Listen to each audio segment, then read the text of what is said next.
Hey, how's it going, everyone? Welcome back. Here is Chapter 6, Non-Democratic Regimes for Political Science 5, Comparative Politics. Some of the things that are key concepts that we're going to focus on. We'll look at how they restrict participation, competition, and liberty. One of the examples that we will look at specifically is North Korea's elections. They get categorized as either authoritarian or totalitarian. We'll look at the difference between those two. We'll look at also how they maintain power through coercion, co-optation, and personality cults.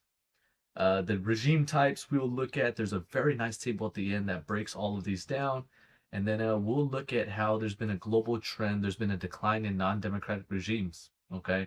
But illiberal regimes, which is one of these regime types that we'll look at, they remain widespread. I actually have a theory that the reason for this is actually due to the United States. So we'll analyze a couple, maybe theories when it comes to that.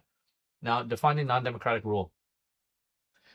Essentially, we're going to be seeing a government that has very little participation, if any, from its public. Okay, so usually most of the power is going to be centralized. It's going to be controlled by a small group, and leaders are not really responsible to the public because they have little to no role in selecting them. So they kind of just do as they please. Okay, and not do as they please like they want the nation to fail, but more so that they're looking for their own interests rather than the freedom and equality of their citizens. Okay, so individual freedoms are typically restricted in this type of government or in this type with this type of rule.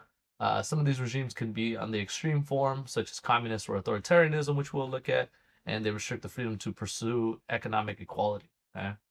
Now, totalitarianism. Okay, obviously we have a picture of Hitler up there. Some key features of a totalitarian regime: highly centralized government, strong totalist ideology, seeks to transform state, economy, and society, uses violence and terrors to achieve ideological goals. Violence and terror is also something that we will highlight in Chapter 7, since political violence is something that exists both within non-democratic regimes and democratic regimes. Now, if one other thing to point out is with totalitarianism, it seeks to transform and fuse the institutions of the state, society, and the economy. Okay.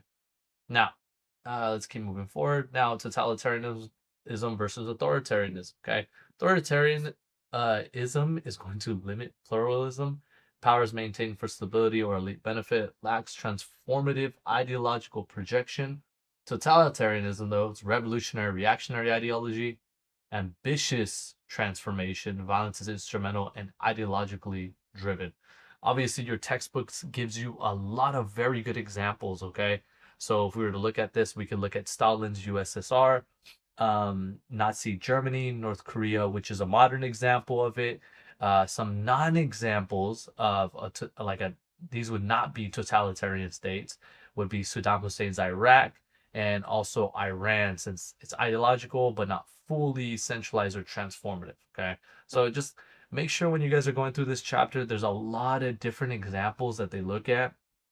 Make sure you know which example pairs up with which specific term or type of non-democratic regime. Now, where the origins come from, okay?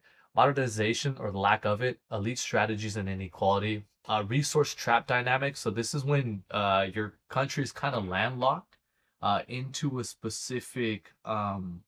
It's almost like a curse to have like your economy runs off of heavy minerals or metals or precious elements. Okay, weak civil society. Sometimes civil society doesn't even exist. Okay, um, there's a focus on capturing the state. International influences can lead to non-democratic rule. We've seen how maybe America has played their role in maybe kind of plotting military bases all around the world, propping up coups. But once again, that kind of gets into the political violence chapter. But and then also debates when it comes to political culture. Okay, and of course I had to throw in a SpongeBob reference. This is from the SpongeBob movie. This is my what I imagine what a non-democratic regime kind of looks like. Okay, here let's move me to the top right. Um, Now modernization theory. Here, let's move myself actually back down to the bottom left. So, modernization usually leads to urbanization. Education, middle class usually leads to the democracy. Now, when you get rid of or you shrink the middle class, there is going to be no democracy. Okay, but you are simply going to have your elites and you are going to have the poor. Okay, now because there's no middle ground, it can destabilize democracy even existing in the first place. Okay, there's not really even development. There's inflation, unemployment, social change. So there's, uh, gender norms, secularism gets brought up, and then now there's backlash because leaders are promising, but they promise order. And remember, it is very hard to see eye to eye when there's a gap between people. So remember, the middle class is really important because they bridge it. The middle class understands kind of what this bottom class is going through, and then can also kind of connect with the top. Okay, that does not exist. It shrinks it. We're just democracy just is not going to be able to exist at all. Okay? It'll be almost impossible to do so. Okay, and once again, elitists are going to do their very best to keep themselves in power. Okay, so we have a really nice picture of Singapore. A wealthy regime does not guarantee democracy. Okay, so Singapore is obviously a developed country. They're very wealthy, but they are not democratic. Okay, if you look at the Gulf states, modern but not authoritarian. India and South Africa, democratic but relatively poor. India is probably, if we were to look at them for this textbook being written, it's a little outdated. They definitely have advanced themselves economically. It seems that they're in more poor conditions though because of the sheer number of people that they have within their country. Okay, but I'll give you guys a really good example of Nepal as a non-democratic regime that is actually wealthy. Okay, elites and inequality. Okay, obviously high inequality, elites are going to monopolize political power and economic power. Okay, sometimes this can lead to stupid rules, kind of like in North Korea, Kim Jong-un banning leather jackets because he wants to be the only person in the country to be able to wear them. Okay, he doesn't want people copying his look. It sounds stupid, but it leads to people losing out on their freedom. Okay, now obviously elites, they want to make sure that they preserve their wealth and they preserve their power, so they're going to resist giving people the power to come sit at the table and make decisions. Okay, um I would actually use your guys' parents as kind of like an example of this. Your parents loved when you guys were younger. Okay, when you're in those elementary school days, when you're a toddler, they can just tell you what to do and you don't question it at all. Okay, now as you guys get older and you develop, okay, now you have a little bit more of a say at the table. Okay, and I'm not saying that you become like this super responsible middle school or high school kid, but now your parents fear losing out on some of that power, that monopoly on power. Okay, because now they know that you are becoming your own, um maybe civilized or maybe independent adult at that point. Okay, and obviously as you get older, you move out of the house and then they don't really hold that power over you. Okay. It sounds dumb, but it's like when you were a kid, if your parents put something on the table, you're going to eat it. Okay. Now, if you go back home now at your age and your parents put something on the table, you just be like, I'm not eating that shit. I'm going to fucking McDonald's. Okay. Or you know what? I'm actually gonna cook this. I brought something instead. Okay. And it sounds dumb. I think that's just a really good way to kind of compare it though. Okay. Now, your state becomes a tool for resource extraction. Now, there's a threat of revolution. Elites are going to fear retribution and they're going to cling to power for as long as they possibly can. And if they can, they will eliminate these threats of revolution, which is once again something we will talk about in chapter 7. Okay. Now, the resource trap. This is kind of what I was maybe starting to ramble upon on the previous slide or a couple slides ago. Oil and minerals allow rulers to avoid taxation. Okay, they can have all these under the table deals, cash deals, and without taxation, there's really no accountability at all. So there's no easy way to track money, or to see what. Oh, go back. There's no easy way to track money or to actually redistribute uh, to your to back to the public. Okay. Once again, class development is stunted. Resources are not portable, so elites are going to cling to this power. Okay, and examples of this obviously oil, diamond, timber states. I actually like looking at a lot of the minerals now. These countries that have all these precious like metals and minerals, they have become extremely valuable, especially to us, the consumer. Okay, I always like to point out in class that electric vehicles aren't as clean as you think. Everyone likes to say, "Oh, well, look at oil," but we have kids like this mining for the batteries that are going to go into our electric vehicle. I'm staring at both my monitors right now and my PC, and all the chips that are in them all come from these caves. Okay, we contribute to this. Obviously, it's a negative externality. Um, these countries, they kind of get they there's no way out of it. They know that they can profit off this, and the elites could care less what these people are doing because they're not the ones in the mine, they're not the ones in the sweatshops, so they allow for it to occur. And obviously us as consumers and companies, we could care less because why? We are looking for the cheapest or the best available product. Okay, and this is also something that we don't see on a day-to-day basis, so we don't care. Okay, obviously, the only example that we might see with a negative externality in America, a really good example, this would be like agriculture. But once again, it is not like this. Okay. This is what these states primarily or almost 100% profiting off of. It is the only way that people make a living within the country. Okay. So just to be aware, we contribute to this. When you make those Sheen orders, those Temu orders, whatever it is, you are contributing to this most likely. Okay. Now, obviously, not when it comes to oil and minerals, but more in the sense that you are contributing to slave labor in some way, shape, or form. Um, and some of the times it is going to be child labor. Okay. I always like to make the joke, anyways. It's probably better that the kids are in the mine because it's easier for them to fit in there. Now, society and civil society. Okay. Now, civil society is going to be independent organizations that articulate interests. You're probably going to say that this doesn't really exist in non-democratic regimes, and it is true. It can exist, but it has to be specific interests that obviously can coexist with the regime in charge. Okay. And this is crucial for democratic pressure. In America, obviously, we have civil society. People are allowed to express themselves, join groups, be a part of different religions. We have that freedom. Our civil society is going to be a lot more healthy, obviously, because we are in a democratic regime. Now, authoritarian strategies, they want to absorb, monitor, or destroy these independent groups, especially if they go against the elites in charge. If they're supporting them, fine. They can exist. They can do whatever they want. Okay. Now, obviously, they're going to promote state-controlled organizations, if anything. Now, populism and non-democratic tendencies. Okay, so populism is to be anti-institutional and anti-elite. Okay, now charismatic leaders claim to represent the people. These are just the ones that they go out there. It seems like they have a really good strategy. They're trying to revolutionize, and they don't really care about the public. Okay, it's all a show. I think if we look at Argentina's current president, he's a very good example of this. He was a great public speaker. I won't knock him for that. Now, great public speaker when he energized his country and he was able to kind of get everyone on board with this. Hey, we're gonna revolutionize. I'm here for the people. And then you look at his background, and then this once again could just be a coincidence. He happens to be Jewish, and the Argentina's currency right now is actually in the worst state it's actually ever been.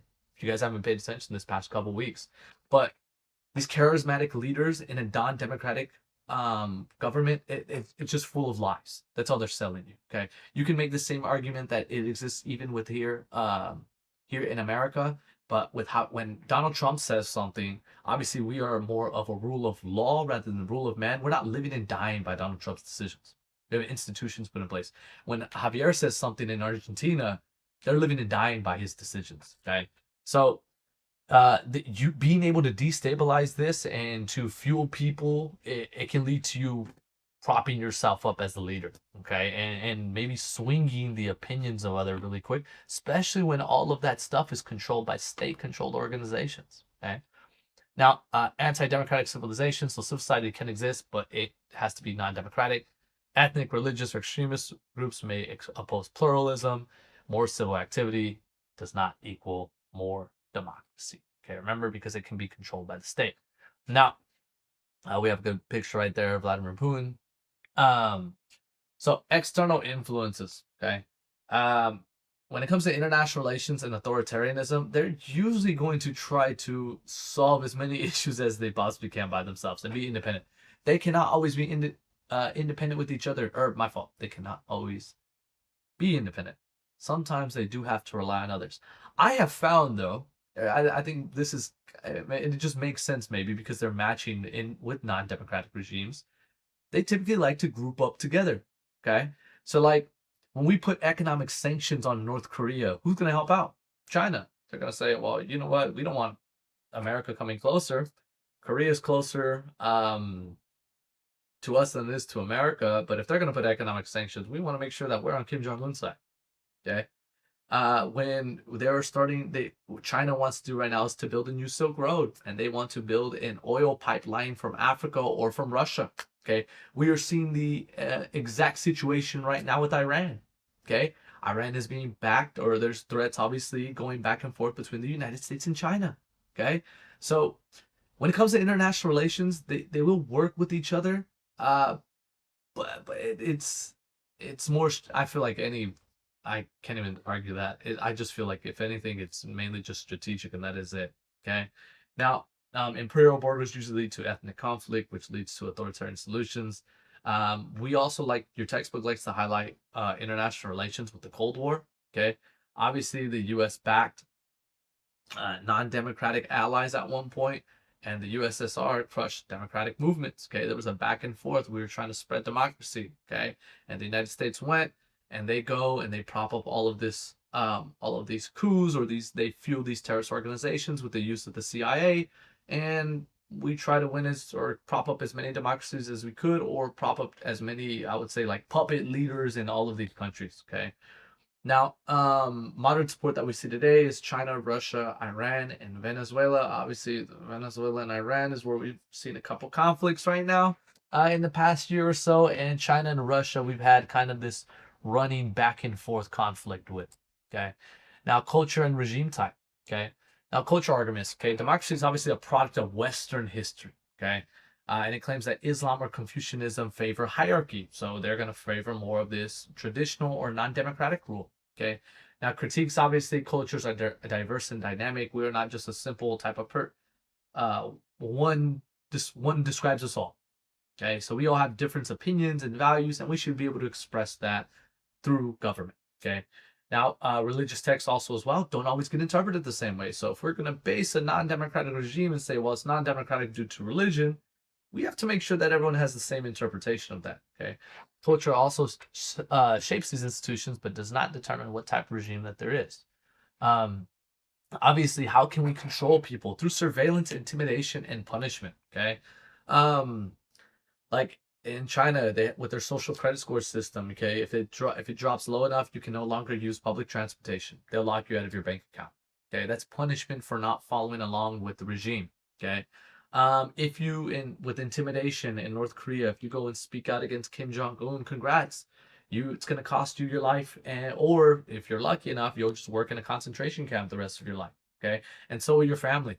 And now everyone that is related to you would just get marked down as an enemy to the state. Okay, then obviously through surveillance, we're seeing a lot of really good examples of this right now in America. People destroying flock cameras; those are true heroes in America right now. But the flock cameras, the Palantir, and I know these are examples of things happening in democratic countries. Things like this also exist within these non-democratic regimes. Okay, co-optation, you buy loyalty through benefits. Now, essentially, you're just gonna be paying people off. That's it. And then personality calls emotional legitimacy. Um, you usually see this in a country, and once again, another example like Kim Jong Un, where you're following a family. Okay. Now, coercion and surveillance. Okay, this threats to life and livelihood. If you look at examples of this from your textbook, they like to look at Romania's communist era files and their secret police. When fear is created, it leads to compliance. Okay, like a lot of you guys might feel fearful at times with speaking up in the class because you might be afraid that someone is going to go against what you believe in. Okay, in America right now, there's a lot of fear that is being created through publicly speaking bad about a specific state. If you go into Europe right now, okay, and once again, these are all democratic examples. They're examples of coercion and surveillance is used the same in both types of government. Okay. Obviously, you would say that it becomes a little bit more extreme in these non-democratic regimes. You're going to get put in a work camp. It might cost you your life. Um, but it allows for um, these types of governments to keep a monopoly on violence. Okay. And then obviously I put 1984, very good book. George Orwell describes to us what is, that they're always listening, they're always watching, and they always are. And then we have a Chainsaw Man reference right here on the right. I actually made this. Palantir is listening. They definitely are. And I wouldn't be surprised if my videos never get monetized if they start getting more views and subscribers. We'll see. Hopefully they do though. That'd be nice to have a little extra check. But if not, I wouldn't be surprised. I'm not saying that I'm looking for that, but they are always listening, okay? There's a very good I might get into that story in the next it'll be the next chapter. I'm gonna tell you about one of my friends, Marley. Okay. I have a friend Marley. He did some he was in the military, did some contract work with NSA, and we'll talk about just how good surveillance can actually be. Okay. Obviously, this is surveillance on outside countries, but they use the same thing with us too. Now, let's go look at co-optation. Okay, state controls and approves organizations. Groups become extensions of the regimes. Okay. Now, kleptocracy is going to be ruled by theft. Clientelism is going to be states provide benefits for individuals in exchange for loyalty. Creates personal dependence. A really good example of this right here is actually looking in Nepal. Okay. In Nepal, there was somewhat of a revolution that was led by Gen Zers. Now, the reason why this revolution was led, because it turns out there was a bunch of nepotism, okay? So while people were struggling in the country, all these politicians were living these lavish lifestyles in their kids. They're traveling, posting TikToks and videos and, like influencer content and designer clothing. And once again, this middle class is shrinking, dying, non-existent pretty much. And these people are struggling. Okay. But it is very funny that we've seen it in the last 2 years. And the only reason people mainly became aware was because of social media. Okay. So, once again, a modern example that you can look at. Now, personality cults, this is when leaders are portrayed as heroic, wise, infallible. There's propaganda that reinforces their image. Obviously, in North Korea, you see a lot about this. If you were to look historically, you could obviously look at Hitler as an example of someone who was leading a personality cult. Okay. Now, let's see types of non-democratic regime. You have personal and monarchical. Monarchical. Okay. This is going to be patrial monolism. Struggling right now on this slide. Okay. Obviously, with military rule, it's going to be a bureaucratic authoritarianism. One party is going to be really simple. Single party controls the state. Theocracy is going to be ruled by religious authority. And then illiberal hybrid elections exist. Elections exist, but they are manipulated. Okay. A lot of these exist right now. We have a lot of false elections that take place around America. Or not my fault, not America, around the world. Okay. Once again, probably because the United States is messing with those elections. Okay. And here's just the in focus table. I would suggest you kind of study this. It gives you a really good breakdown of everything that you need to know for each different type of non-democratic regime. And then when it comes to the examples of elections, okay, obviously North Korea had their election early this year. I thought it was very funny that Kim Jong-un got 99.93% of the vote, allegedly. Okay. Who are the 0.07? The 0.07 are dead, most likely, or they were in a concentration camp. But just funny that they have elections. We already know which way they're going to go. So, once again, though, I like to think as non-democratic regimes. I'll give another analogy probably in chapter 9. I will talk about how I believe that when you control people enough, you can treat them how you might treat a puppy at home. Okay. So the reason why they don't look for more freedom is because they don't see it. Okay. So, but this video is getting near the 25-minute mark. So we're going to wrap it up right there. And we're at the end of the chapter. Okay. Once again, hopefully you guys have been enjoying the class. Okay. And I'm sorry I got this video out late. Expect the chapter 7 video to come out soon as well. And obviously the rest of them. So make sure that we're all caught up. And don't fall behind on those quizzes. So I'll see you guys in the next